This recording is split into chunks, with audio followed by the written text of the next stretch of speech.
Good afternoon, ladies and gentlemen, and welcome back to another action-packed, fun-filled, exciting What Matters to Me and Why. This is actually our 41st speaker, I believe. It's almost hard to believe that since the fall of 2012, when Jonathan and I went to talk to the Chancellor and see if he would even amuse us by letting us do this, we've gone this long. So I'm John Stupar. I teach in the School of Engineering, and as a member of the organizing committee, I'm just kicking off our event. So this program was developed with the intention to encourage reflection on values, beliefs, motivations, etc., in the lives of those who shape our university. The series explores personal journeys, experiences, choices made, difficulties, faith encountered, commitments formed, challenges, joys revealed, all with the hope that these stories will help us to understand diverse pathways in life, work, and leadership here at UCI. Such understandings are crucial, we believe, for fortifying tolerance, sustaining bonds, and supporting the virtues that make us who we are as we celebrate diversity here at UCI. And we do. So today's featured speaker is our very own Claudia Kawas, who will be introduced by physics professor Claire Yu. And before that, though, I'd like to invite you to join us next month, our last one of this school year, May 16th, to hear our Vice Chancellor, Dr. Parham, tell about his unique journey and perspectives before he leaves our university and moves on to become president at Cal State. So you may want to sign up early for that event because we expect a large crowd. So now, before Claire comes up to introduce our speaker, I have some housekeeping announcements. First, I'd like to ask you to discard the remains of your box lunch in the receptacles outside after the program. Secondly, these talks are always filmed, so if you don't want to be seen in it, you may want to move to the back of the room. Third, you were given a feedback form when you came in, and if you would like to, I'd like to remind you to fill it out, turn it in, because your comments and suggestions actually help us decide who to invite here to speak. So please participate in that. And lastly, we'd like to give you, the audience, at least 1 minute before the speaker comes up to just meet and greet each other around you. Just 1 minute, though, and then we'll interrupt and get started with our program. So meet and greet.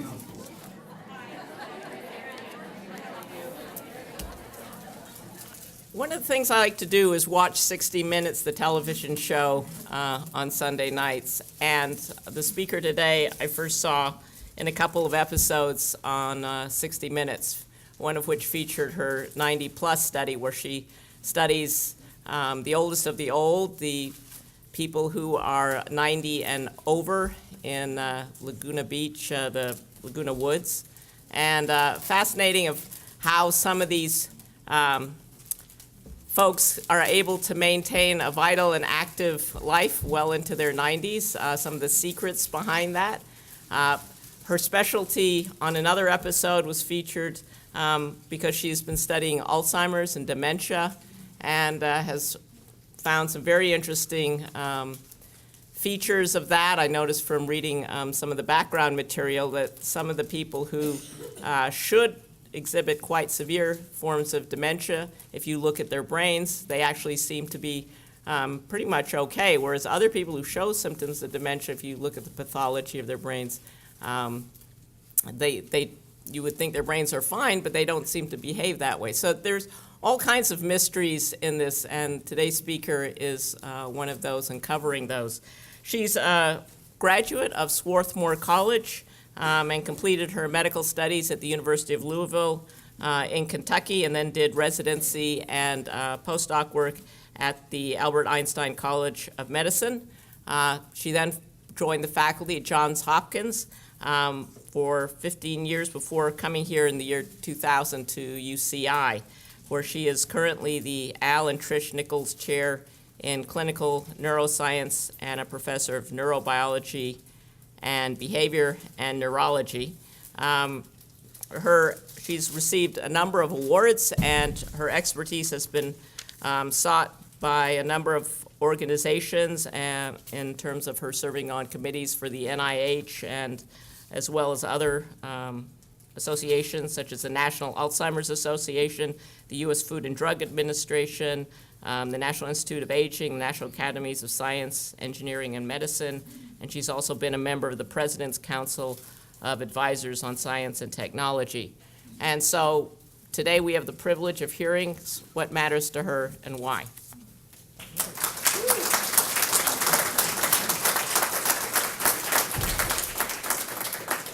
Thank you, Claire, for that really, really lovely introduction. I normally tell people to please introduce me really, really short because I have a hard time sitting there and listening. I don't know who they're talking about when they're introducing. And this time I said to Claire, maybe you should talk a long time because then I have less time to talk about my journey, because I can't even imagine that people would want to listen to my journey for 30 minutes or so. And I have to start this out by saying that I give a fair amount of talks. At this point in my life, I've done quite a bit of speaking, and most of them don't concern me very much anymore. But this talk ranks with the first time I did grand rounds at Johns Hopkins School of Medicine, when I wanted to basically throw up for 2 months before I did it. And I've often told people that over the years it went from 2 months to 2 weeks, and then it went to I only felt like throwing up for 2 days as I got better, and then only 2 hours, and then now it's often just 2 minutes until this talk. And we just went all the way back to 2 months. And I've been going in circles for 2 months about what it was that I would tell you, and how can you distill this grand notion of what matters to me and why into a 30-minute talk and not use PowerPoint to boost. I mean, I'm really driven by what's on my slides. And then I was told that I really was supposed to make this more personal and more about my journey. So I'm going to tell you about my journey, as the ways I remember it, and hopefully somewhere out of that we'll both figure out what matters to me and why. So there's a certain beginning. It's not the real beginning, but I was born in New York City. I was always glad that I could say I was born in Manhattan, because I thought that Manhattan sounded a lot cooler than saying you were born in Brooklyn, which was actually where we were living. And I'm a first-generation American. My parents, in fact, at the time were both immigrants who had come over expressly to go to school and get an education. My parents are Palestinian, and as far as I know, very thoroughbred Palestinian for as far back as I know. My mother's maiden name was also Kawas, and so I thought for most of my childhood that you had to have the name Kawas to be related to me, because otherwise, both sides of the family, were Kawas. And I don't think I was I came along at a great time. My father had come over from the Middle East. He was raised in Bethlehem, and that's not the one in Pennsylvania. And he had come to get an education and had met my mother at the University of Texas, where she was in pharmacy getting her college degree. And after college, they got married, and my father was admitted to NYU Medical School. So my dad was a medical student, and my mother was doing her best to support us by working in the basement of Macy's at Herald Square, because Macy's doesn't have a pharmacy in it now, but it used to have a pharmacy in the basement. And one of my main memories was riding the escalators up and down in Macy's, because that and the subway, which was very cheap in those days and not as dangerous as it sometimes seems to be now, were my main two forms of entertainment that I remember from those years. So my dad had been in this country long enough to be drafted, it turns out, although not long enough to be a citizen. And when he finished medical school and an internship in Bellevue, he was drafted and called up by Uncle Sam. And one thing led to another, and I spent the next 6 grades in 7 different schools, courtesy of the U.S. Army. No place really all that interesting, though. We were in Fort Sam Houston 3 times for 6 months each time. We were at Fort Knox and Fort Campbell in Kentucky. And I, to this day, very much consider Kentucky my home. I lived in Kentucky from the 3rd grade on. I went to high school there. I went to medical school there. And it's very much where I think I'm from. And when people always said to me that I didn't seem like I was from Kentucky, I often like to remind them that, yeah, I know I wear shoes. It's very easy to be provincial about wherever it is you live. But I think that one of the things that happened to me by moving around as much as I did was the realization that every place has wonderful things about it. When I'm asked if I like California better than I like where I lived before, any of the places before, it's never like that for me. It's every place had wonderful and interesting things about the people, about the scenery, about the food, about the whole way of doing business. And Kentucky in the South is my home. And I may not sound like I'm from there, but that is really where I think I'm from, as well as from the Middle East. So we're now in Washington. My brother and sister are born at Walter Reed Army Hospital. And we start traveling around to all these Army bases. And when I was about 11, my dad was sent on a TDY. A TDY in the military means that he goes and the rest of the family stays behind somewhere. So we tried staying behind a couple of different places, but ultimately my mother and brother and sister went and stayed in the Middle East with my paternal grandfather and mother there. And I went with my maternal grandmother, whom I'd spent a lot of time with off and on, because it's not easy to raise a baby and be a medical student and try to put your husband through medical school and work in Macy's and do all these things. So I'd spent my maternal grandmother had actually sent me back to my mother on my first birthday. I'm told I was toilet trained. And since I was the oldest one, my mother honestly thought that all children effortlessly became toilet trained by age 1 year, which of course was, my brother and sister showed her, was definitely not the case. Madisonville was a town of about 11,000 people, and we were probably one of the steps towards diversity for that particular town, because when we arrived, diversity was the word diversity even sometimes in some places still means mostly the color of your skin, and integration was new at that time. But it wasn't new to me because the U.S. Army has always been integrated. And so I didn't quite understand what all the hoopla was about. But it started becoming apparent that people were, one boy asked me if I was black or if I was white. And I, believe it or not, went home and asked my mother, who told me to go tell him that I was brown. And the town thought that we were so unusual that they ran this big article in the newspaper about us, and it had a picture and everything, and the title was "A Little Town of Bethlehem Means Special Meaning for the Kawas Family," and they told about our heritage. So I want to go back a little bit to the real dreamers in my family. I consider myself from a family of a lot of dreamers on both sides and in both directions. So my grandfather, my paternal grandfather, was 13 when he, by himself, got on a boat with literally pennies in his pocket and went across the ocean from the Middle East, Bethlehem, where he was living, to Honduras. And it turns out that if you look at a heat map of where Palestinians outside of the Middle East have settled, it's the 2 hottest places on the planet by far are Mexico and Honduras. And my family took part in that big wave of immigration that happened around there. So he came when he was about 13 in Honduras. He meets and marries another Palestinian, my grandmother, who was very young. And together they had 7 children. And ultimately, he decided that he wanted to go back to the Middle East to help his country.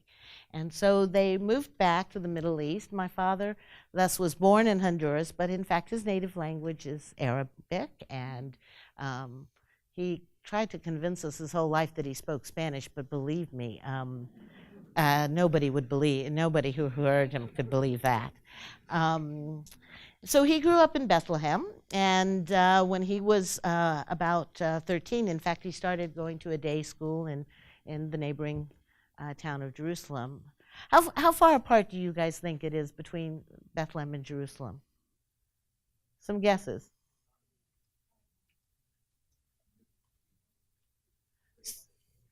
So I heard a range from 5 to 30. Anyone want to go outside that? 50? It's between 3 to 5. It is. You can walk between there. At least you could before all these walls were unfortunately changed the character of the whole thing. So he went as a day student, and when he was about 13, this proclamation. I found this just quite accidentally recently in the New York Times archive. And, oops, that didn't work. Is there any way I can? Well, unless somebody knows how to. Oh, look at that. It's a touchscreen. I'm technologically challenged. So this proclamation is from the New York Times, actually. Christmas Eve, December 24th, 1939. And in it, the mayor of Bethlehem does what has been a tradition for many, many years, wishing for peace on earth and goodwill towards men, which is a phrase I always associated with Bethlehem growing up. It says at the bottom that Palestine prepared today for its first peaceful Christmas in 3 years, because the previous year 20,000 British troops had an uneasy peace in a land torn by Arab-Jewish strife. This year the war in Europe has submerged, at least temporarily, Palestine's differences. So this was when my dad was 13. The proclamation, though you might notice in the top line, was put out by my grandfather, Claudia Kawas, who was the mayor of Bethlehem for the last 10 years of the British Mandate. My father then became a dreamer who then got on a boat and came to the United States to get his own education and meet my mother. On the other side of the family, my maternal grandfather also went from the Middle East at about the same time. He went first to Mexico, which was where my mother was born, and her native language, and she really can speak Spanish. And then they didn't really like it there, and they moved ultimately to Honduras, because there's a lot of Palestinians down there, and we do tend to try to stick together like all of us. And then eventually they, one by one, emigrated back to Mexico in order to cross the border into the United States, almost exclusively so that all of the kids in turn could go to college and become engineers, special ed school teachers, pharmacists, and the like. So all this leads, though, to me now, and on good days I speak English. I can't, and I'm embarrassed to say I'm useless in Arabic and Spanish, and sometimes I'm even pretty useless in English, the way it feels today. But I grew up in this little town in Madisonville, and I knew that, we kind of had a lot of fun things. I mean, foods that other people didn't have, and I knew my parents could speak languages that other people sometimes didn't understand. And but through all this, it was very clear that education was one of the central tenets of what has always moved people and always taken the world and individuals, to a better place. And so my parents, I'm the first child, they tell me I can go to school more or less wherever I can get in. And I memorized Barron's College Guide. I absolutely probably could tell you everything about every school. And I ultimately decided I wanted to go to a small liberal arts school, so I applied to Swarthmore, probably because the first line in Barron's College Guide was that it was one of the most exclusive schools in the country. And I somehow didn't feel like that was going to be a problem. And I've told people I don't know what my family has done or how they did it, but in those days, I felt anything was possible. I wanted to be president. What fool would want to be president, right? But if I wanted to be president, I could. And it didn't matter to me at all. It didn't seem to get in my way that a woman had never, or to this day, a half a century later, still has never been president of the United States. I felt like people could do whatever they were willing to put in the effort and energy to do and everything. And I don't know, maybe it was a result of that brashness, but I did get into Swarthmore and Oberlin and Vanderbilt, which was where my parents wanted to go, because it was close to home. And I landed Swarthmore, and it's a very small school. It's only 300 people per class. And oh my God, I have never seen 300 more amazing people in one place up until that time. And I had told them I wanted to be a sociology major. Don't ask me why. I didn't even know what sociology was. But it seemed important, how people behave and what they decide to do and all this. So I was going to be a sociology major. And so the first quarter I take Intro to Soc. And for me it could have also been called Conclusion to Soc. And in between, so the very first grade I ever get at Swarthmore is I have to write a paper for this class. And the class is, does man have a biological propensity to commit aggression? So first I have to look up all the words. I don't even know what half of this means. I've never written a paper in my life because that's just what happened at the school that I went to in a rural, part of Kentucky. And I had even walked out of my SAT test, and I had asked my college prep math teacher, what was that flattened S sign that was in the test? Because I'd never even seen an integral sign. So I was pretty unprepared when I arrived at Swarthmore, to say the least, and I write this paper, and I think it's pretty good, not great maybe, but pretty good, and I get it back, and it is a D+. So now I've got a choice. I mean, do I pack my bags tonight or tomorrow and go home? But I think that one of the things I've noticed a lot of times in my whole life, I seem to arrive in spots I want to be in, but I'm really not prepared for them. Because after majoring in, ultimately I decided to major in linguistics, and then I go to medical school, and I wasn't prepared for that either. But I really, through all this, have realized the value and the loveliness of liberal arts education and learning a lot of things besides the skills that we want to do to practice a specific job, because I think we bring so much to the table that influences us if we broaden our thinking. So when I'm trying to figure out a major, I'm the most undecided student you've ever seen. I mean, for my entire life, I've never quite known what I wanted to do. And the students that come to my office now, they scare me with their their focus. I think it's good in many ways that we try to focus our students. And I say to them that, all the time, one of my favorite sayings is focus, focus. Did I say focus? But I'm usually talking about focusing on a scientific question and the way to tease apart the answer. But here now, I'm not going to do sociology. I'm not sure what I'm going to do. And while I'm trying to figure out, I asked my linguistics professor, because I became very interested in how children learn language. And that ended up being the basis for my major at Swarthmore. I did a dissertation thesis, an undergraduate thesis, on a child's acquisition of negation, how a 2-year-old learns what no means, right? But it was amazing to me that a 2-year-old could learn a language which my entire life, couldn't absorb.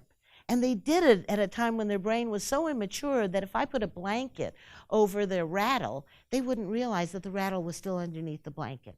But they could learn a complex language and learn it in a way that, I mean, and be what we call a native speaker. And how did the brain do that incredible thing? I mean, so what really had guided me through college had been interest in how the brain works, and all the classes and things that I took had to do with that. And I'm now applying to graduate school, and I think I want to maybe go to graduate school in linguistics, or I wasn't sure at all. What I was sure of, though, at that point was that the educational environment was such an incredibly wondrous place that I wanted to spend the rest of my life in it. And then the question was, if I'm going to be a teacher, the only question was, what was I going to teach? And it could be linguistics, or it could be psychology, or it could be any number of things, but I had to figure it out kind of quickly. And nobody, starting with my family, expected me to apply to medical school. But my linguistics, and psychology, I had a couple of psychology professors who were going all the way down to Baltimore to see aphasia patients who had had strokes, and because of those strokes, they couldn't talk. And I often wondered, why are we going all the way from Philadelphia to Baltimore? I mean, there's stroke patients that can't talk all over the world, and every city block, pretty much. But I realized ultimately we weren't going down really because of the patients. We were going down because of a neurologist named Oscar Marin, who was one of the few neurologists who made behavior his interest. Most neurologists, especially in a place like Hopkins, you know, it's the neuromuscular junction, or the peripheral nerve, or the, you know, I mean, the spinal cord, or the myelin sheath, or whatever that they become, you know, very interested in and do research and are famous for. And almost, I mean, I used to joke at Hopkins that if it was above the tentorium is the thick membrane in your skull upon which the brain sits, all of it, except for the cerebellum, which has to do with balance.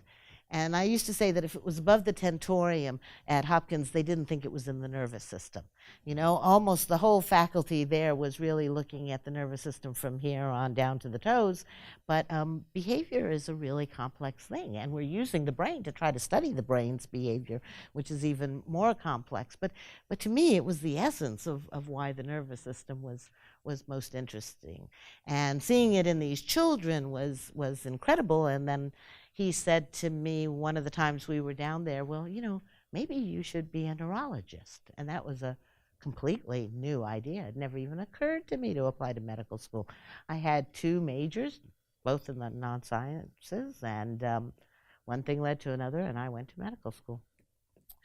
And I got there, and I was so unprepared that it took me 3 weeks to find the fine focus on my microscope, and I really did not feel that education was so wonderful while they're cramming the names of 200 and some odd bones and 5,000 muscles and other things down me, and I've got a memory like a sieve. I mean, one of the things that strikes me as amazing is how wide the range is of people's memories, you know, the people who can be taken in a helicopter ride over a city and then draw it, you know, is quite different from me, who you can tell me your phone number 10 times and I won't be able to remember it long enough to walk across the room and dial it. But memory is an important part of what we're about. Language was an important part, and I thought I wanted to maybe try to study it that way. So I ended up doing internal medicine in Massachusetts, and then I went on and did neurology in New York. And when I'm finishing my neurology residency, you know, it dawns on me finally that you kind of need to specialize if you want to be a teacher in a field. And so what am I going to specialize in? And I looked at so many things, and I really didn't know. The chair of the department there was a man named Bob Katzman, who at one point had the most cited article on Alzheimer's disease for many years. It was a 2-page editorial entitled "The Prevalence and Malignancy of Alzheimer's Disease." And in it, he had warned us, and this is back in 1978, he had warned us that the problem of dementia and aging was a really important problem that we needed to give attention to, and that it occurred at all ages, because when I went to medical school, Merritt's textbook of neurology, the standard textbook at the time, had 1 paragraph on Alzheimer's disease, and it said in there that it was so rare that I would probably never see a case in my career. And in those days, we really didn't understand what we were talking about.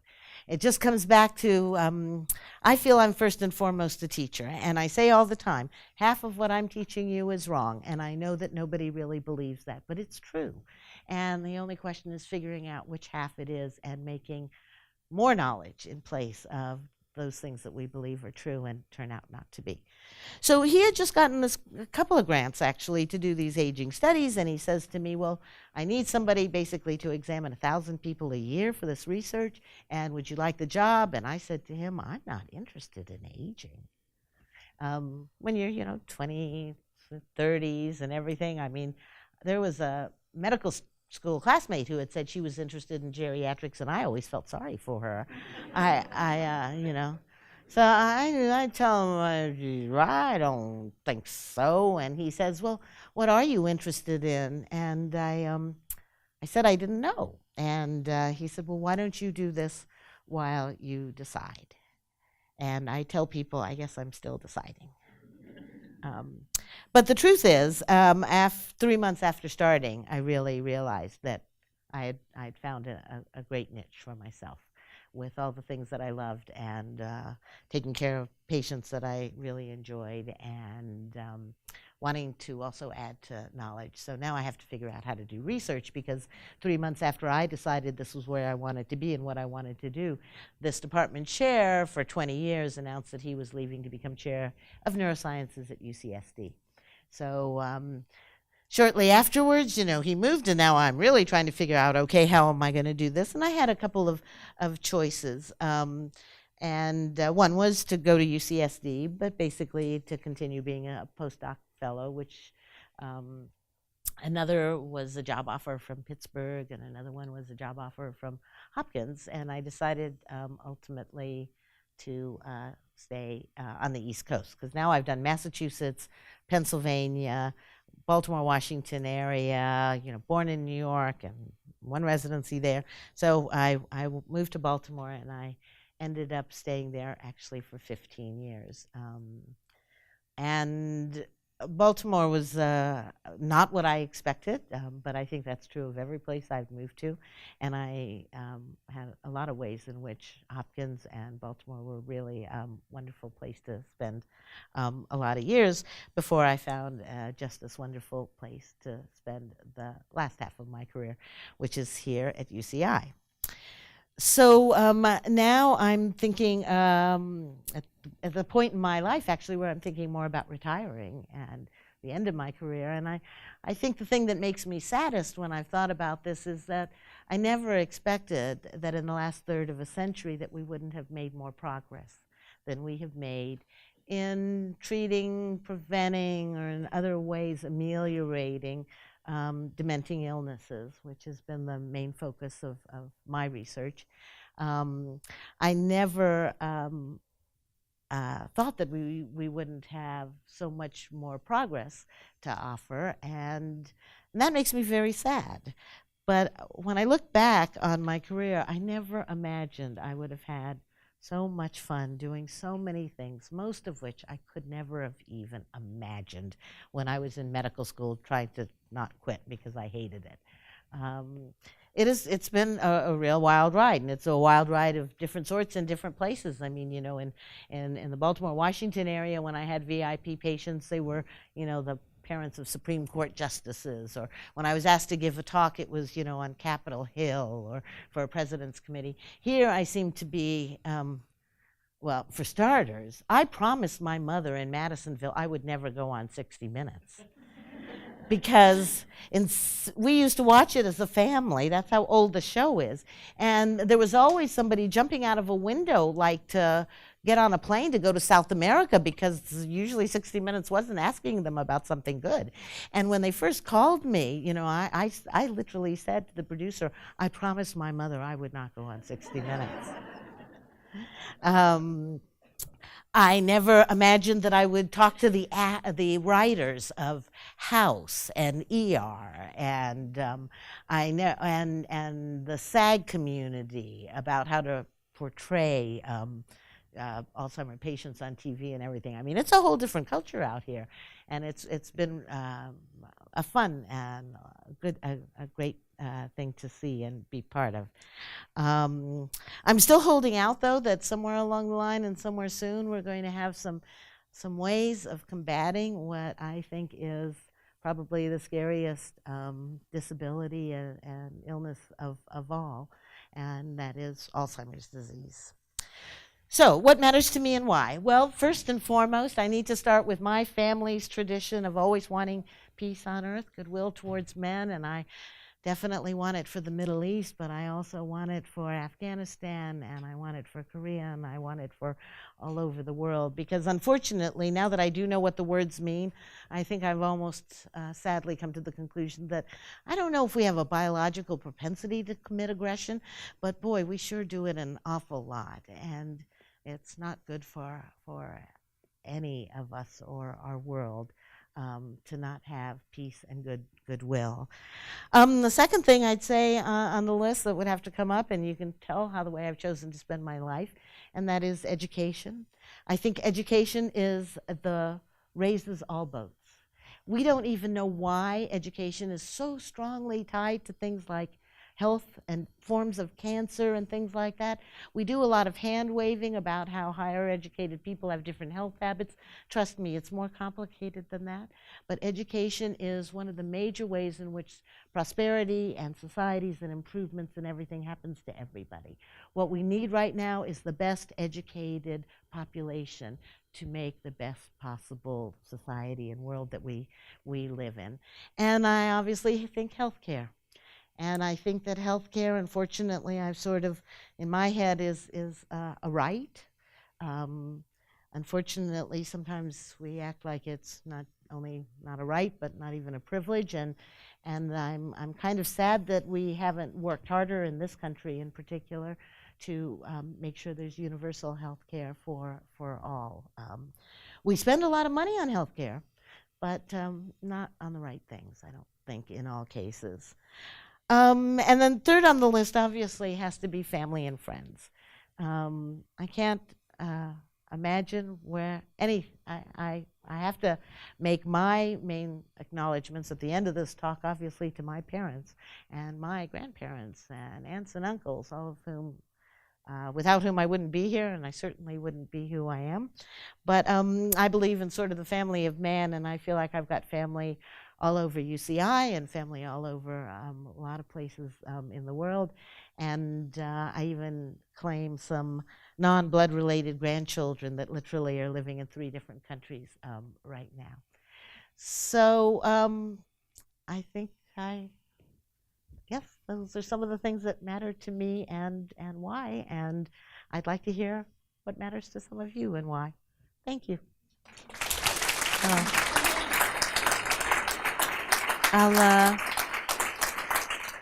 I don't know how to advance this. Yeah. This is some of the players in my family clan. So on this side is my paternal, my grandfather, who was a mayor, and his wife, and some family outside of their house. And on that side, my maternal and my parents at their engagement party and wedding. And when my dad was in the military, and me and my brother and sister. Thank you. Thank you, Dr. We're now going to open it up for questions. If anybody has any questions, just raise your hand and we'll get a microphone to you on either side. So, you said that you found your niche basically during your postdoc years.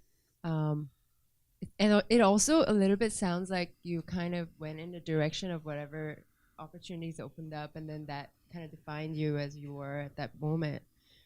Is that the kind of advice you would give your students? Like Yes. I didn't develop that well enough. I mean, I think it's good to be directed, but I think if you don't watch out, your blinders will keep you from seeing opportunities that are around you and diverse things. I mean, it's easy when you're little to say, I want to be a brain surgeon or whatever it is you imagine you want to be.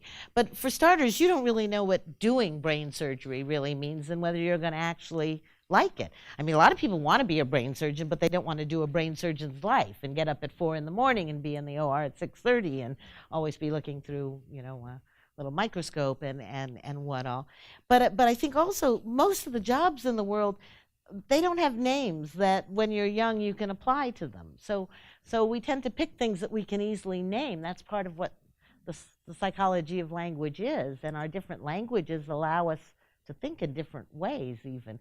And an Eskimo knows a lot more words for snow than we do, because snow has a lot more variety. Well, I think there's a lot of jobs out there and a lot of paths to take even within a particular job. And you don't see that until you take the blinders off and kind of constantly be looking around you and seeing where things, will work out. And so, yeah, I think that is my main advice. I think, too, that a lot of people tell me, oh, I don't want to be a doctor because it'll take too long or something like that. You have to feel that it's not just the goal. I mean, it's the journey. So when I calculate however many years I was in school, I mean, it flabbergasts a lot of people, because I not only did medical school, but I did 2 separate residencies, and then I did a fellowship. But I didn't, I was just happy to be in school my whole life. And sometimes maybe I was called a student, and sometimes I've been called a teacher. But every day I feel like I'm both. And in particular, I mean, I feel that I learn more from you guys than I ever any kind of knowledge that I give to you. So yeah, I would say that's exactly the message. Yeah.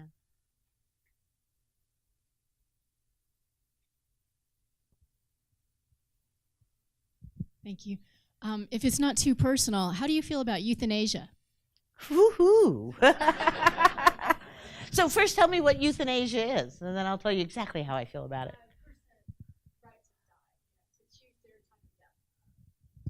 Okay, so I mean, I think we generally don't call it euthanasia. We call it assisted suicide. I don't know. It's another version of, does the language really change it? And in some ways it does, and in some it doesn't.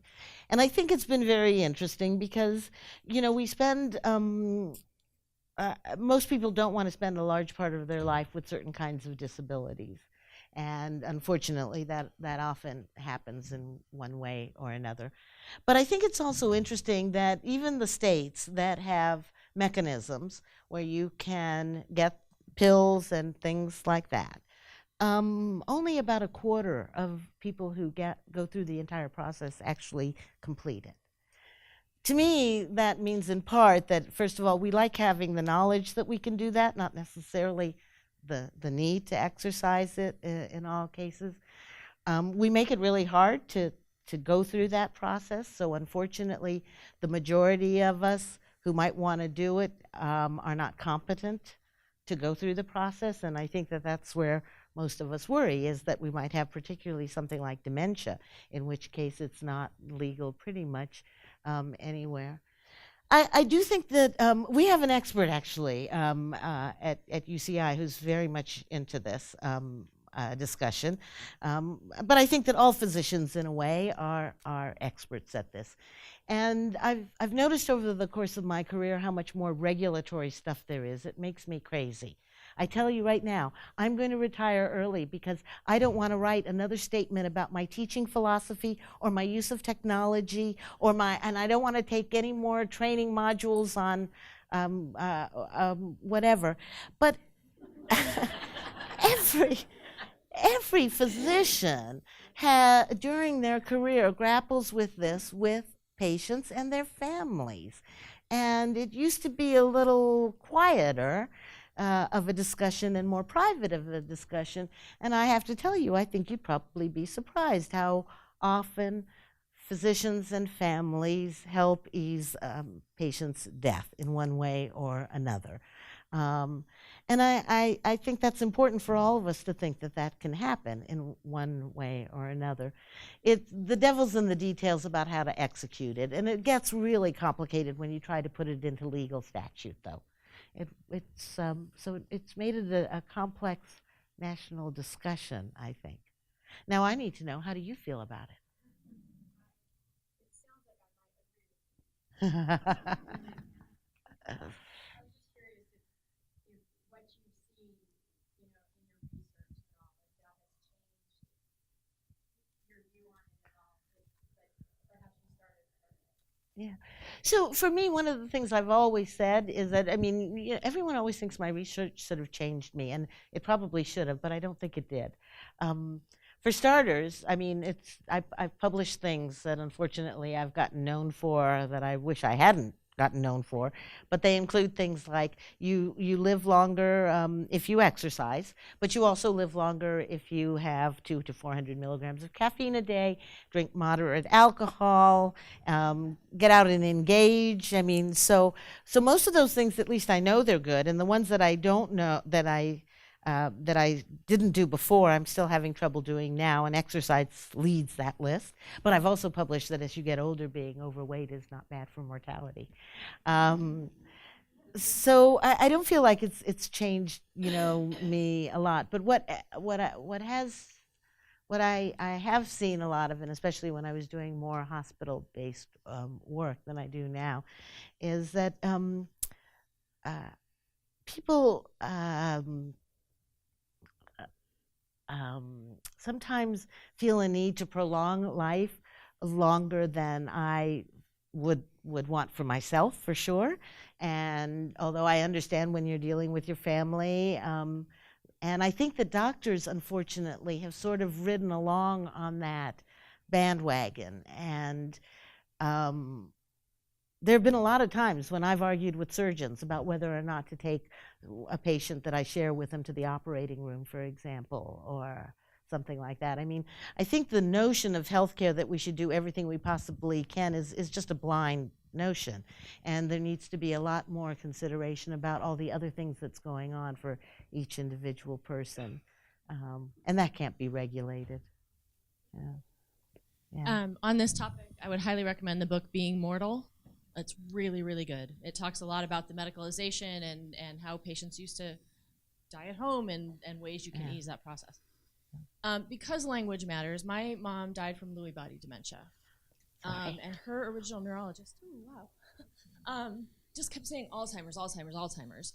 And finally, when she was put on a psych hold because she was getting completely out of control and they were playing hot potato, nobody wanted her, the doctor at the psych hospital said, I don't think it's Alzheimer's, I think it's Lewy body. And making that distinction and changing her meds made all the difference in the world in terms of her care. Yeah.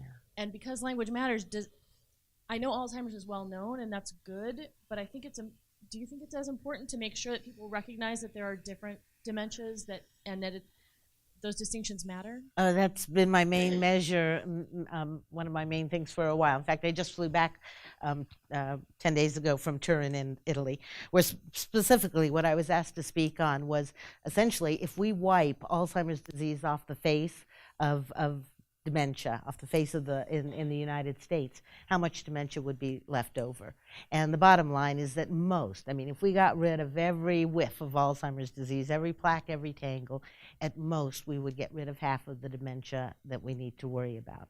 So there are a lot, and I used to, when I started teaching, I would put up a slide and it had it was completely illegible. It had causes of, except for the title, which said causes of dementia, because there were something like 300 causes on there. And I tried to make the point with everybody that, it's all not Alzheimer's. The problem has been that up until now, we don't have easy ways to diagnose it, and we even have less motivation. The day we get a cure, there's going to be a lot more motivation to making sure that the person really has the disease that responds to it. And so, and we've evolved a society where we pay for healthcare when someone does a procedure. So if a neurologist does an EMG or a nerve conduction study, which is pretty much our only procedure, they'll get probably several $1,000s from the insurance company. If I spend 2 hours with a patient trying to figure out the right diagnosis, I will get at most $150. And then we evolve a healthcare system where we make it sound like it's the fault of the physicians when they spent more than 15 minutes with somebody, so we put them on these schedules. And then there's no incentive or time or ability, and at the end of the day, you can't blame the physicians for if it's not going to make a huge difference or I can't cure them or whatever. I think that's changing. I think that is the one thing that by the time I finish my career, we are going to have some advances in. Much of that has been technologically driven, at least on the level of now we can see plaques and tangles, which are the main abnormal proteins of Alzheimer's disease in the brains of individuals, using PET scans. So that's cool. The problem, I think, is going to be that I now know from the research I've done that having plaques and tangles in your head is not a bad thing necessarily. My next 5 years, I'm waiting for a funding statement now to study what we're calling resilience, which is people who seem to have plaques and tangles in their head and it doesn't bother their thinking. And often in elderly people, we will find plaques and tangles, and I'm not sure they're causing the trouble, because we'll also find things like hippocampal sclerosis, which nobody is studying, but affects 1 out of every 3 demented oldest old individuals. And if you have that, you don't walk around normal. So I've often said when I'm giving talks, if I had a choice, give me Alzheimer's disease, because I don't want hippocampal sclerosis, I don't want Lewy bodies, I don't want any of those other things because they're even worse. But half of the people that we will image amyloid in, even though they'll have a positive amyloid scan, they will also have some of those other things, and those we still haven't figured out how to diagnose. But I think that over time we're going to improve, I hope, and then it'll make things at least a little better.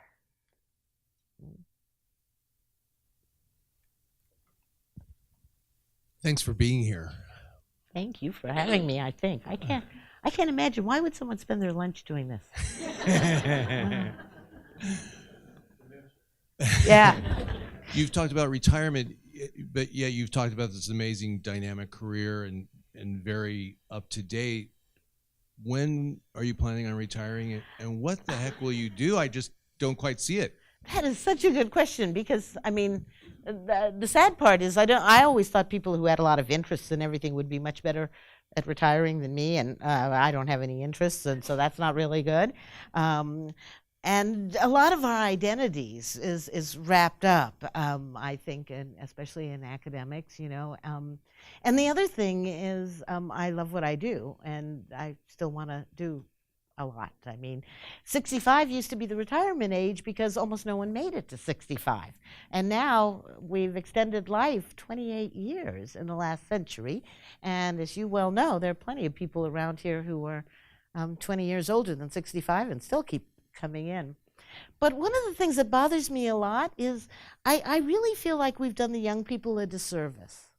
I really feel that when you don't retire around that time, then it sort of backed up the whole academic system.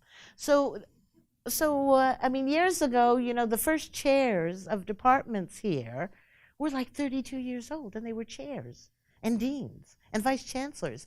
Now, a 30-year-old is usually a postdoc still, trying to get their first faculty job.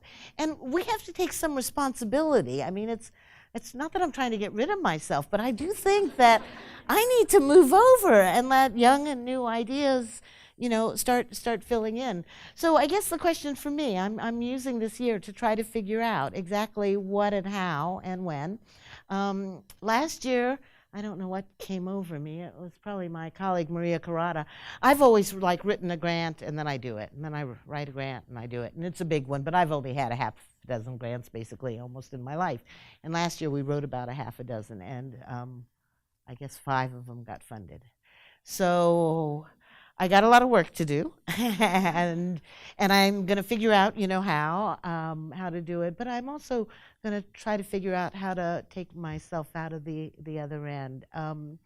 One of the 5 grants I'm really excited about, Maria Carrata, my co-PI here, and Rachel Whitmore, and who's about to be UC Davis, and dragging me along with them. We're going to do a minority 90-plus study in Kaiser Oakland.